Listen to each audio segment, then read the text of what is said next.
Let's start lab 8. In what follows, use any of the following tests: regression, multiple regression, one-sided test, two-sided t-test. All conclusions should be based on 5% p-value threshold.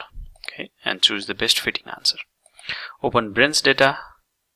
Setup. Some people believe that second-born subjects are more intelligent.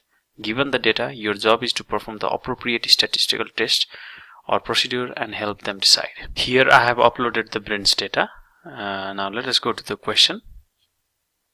Some people that believe that second-born subjects are intelligent, more intelligent than the first one. Okay, so let us sort the data according to the birth order. Okay, so there is 1 and 2. Thus choose the first column, first cell, and sort and filter, custom sort. Go by birth order. Okay, birth order, and click on OK. So that's it. So we have this thing. Now we need to compare the IQ. Okay, so for the firstborn, since we are comparing, we are saying that our assumption is that second-born people are more intelligent than the firstborn people. They have higher IQ test, so that's why we go for one-sided test.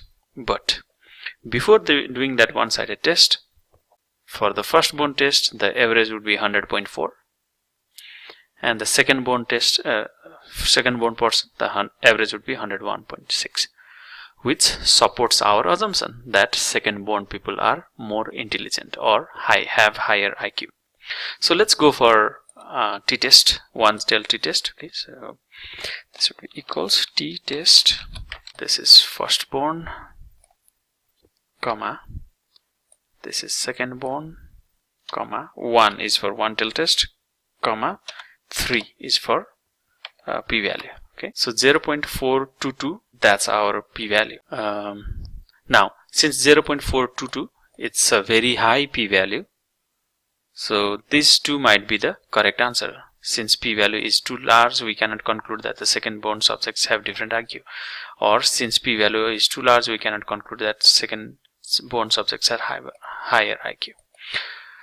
So here we can just go for the specific thing. Okay, since we were assuming that second-born subjects are more intelligent, so we would go for choice C. Okay, both are very close answer, but this is better. Okay, so here it says what is the conclusion. Okay, so here you can see that since the p-value is greater, very large than 5%, so we see that p-value is too large, we cannot conclude that second-born subjects have higher IQ.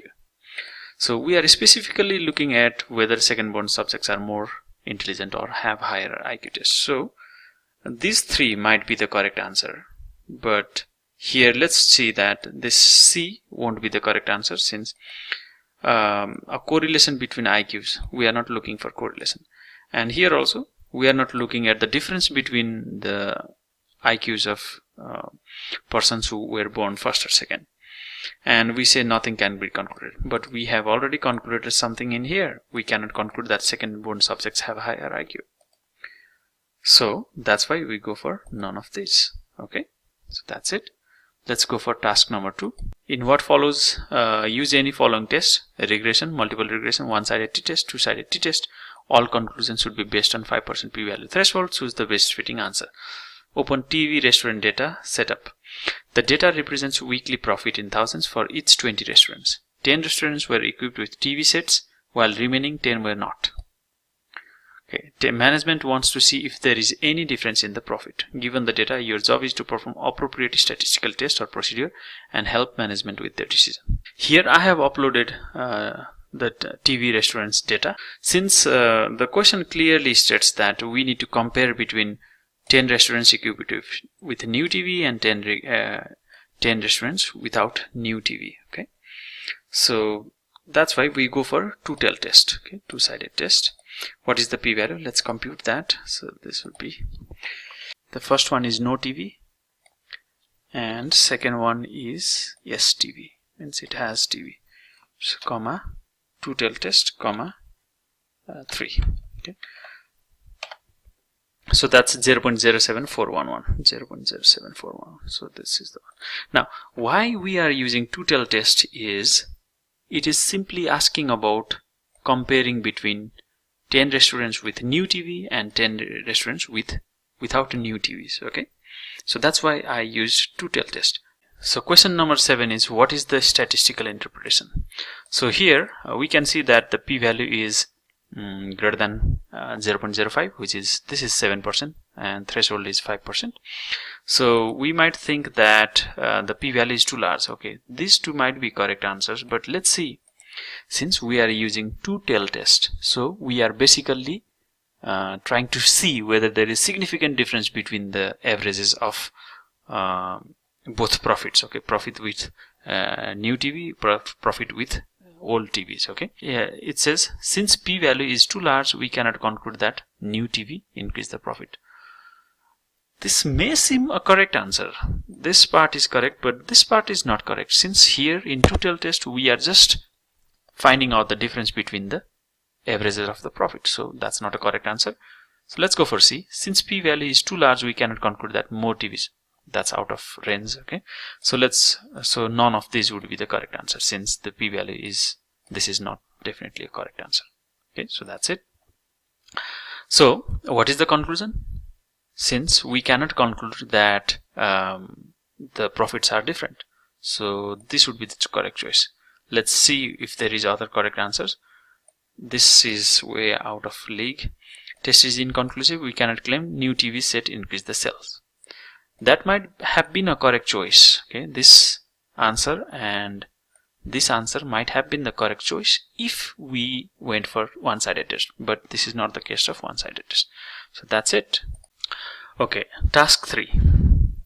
Open Flyers customer data setup. In order to increase the number of customers, your boss decided to try distributing the flyers. The data represent the number of flyers as well as number of customers given per given day. Given the data, your job is to perform appropriate statistical test or procedure and help your boss with the decision.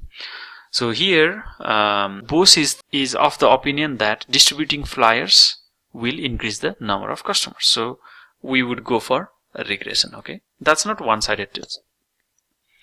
That won't be an one-sided test, neither it would be two-sided test, but it would be a regression, and it won't be multiple regression since there is just one variable.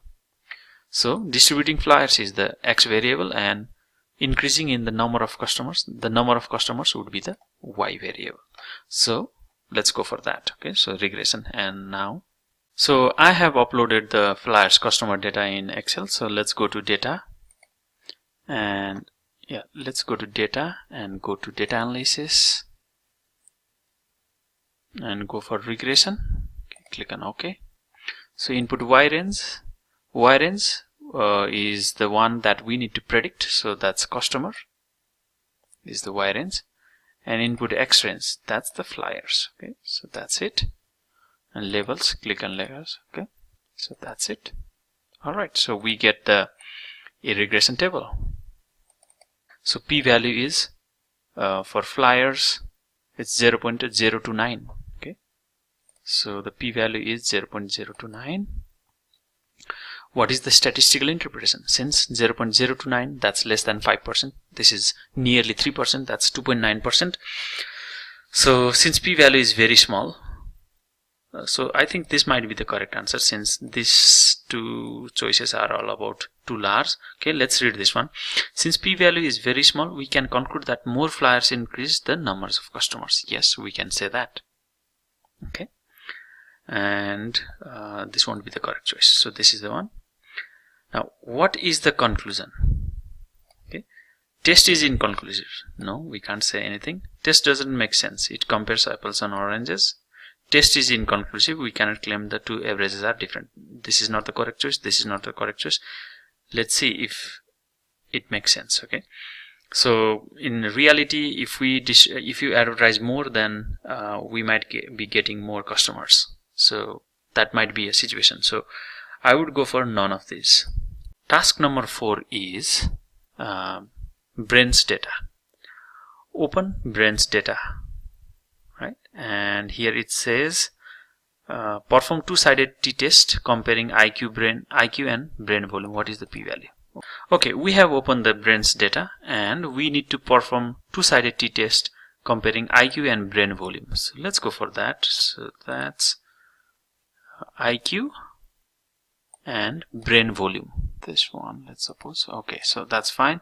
So let's go for t-test, two-sided t-test. T-test. So first array is IQ, comma, second array is brain volume, okay, comma, two-sided test. Enter. So this is 2.30863 to the power negative 19. So this is the one. Okay. Task B, perform regression where x-axis is volume and y-axis is IQ. What is the p-value related to the slope? Okay, so here x-axis is the volume, that means that's the independent and variable, and y-axis is the IQ. So using brain volume we want to predict IQ. Go to data analysis, regression. Okay, so input y range is up to, yeah, let me delete this. So y range is IQ. So that's it, and the x range is brain volume. Okay, so that's all. Levels, click on OK. So that's fine. So here you can see that total brain volume, its p-value is 0.79. This is the one. And do this test make sense? Here I don't think that comparing the averages of IQ and brain volume makes sense. They are just like comparing two entirely different things, right? Yeah, I don't think that they have any, they can be compared in that way. Okay, so t-test doesn't make sense. Okay, and let's try to see what happens to this regression. Okay, so here it says that the regression clearly says that the p-value is 0.79, which is definitely a big p-value, greater than 5%. So the regression clearly states that the brain volume does not correspond with, does not affect the IQ. So that's what I want to make up my mind. So since the regression gives us the greater p-value, and we know that volume and brain volume and IQ, they are not related things, so getting a large p-value does make sense. So that's why I go for only regression makes sense in this setting. Okay, so that's all.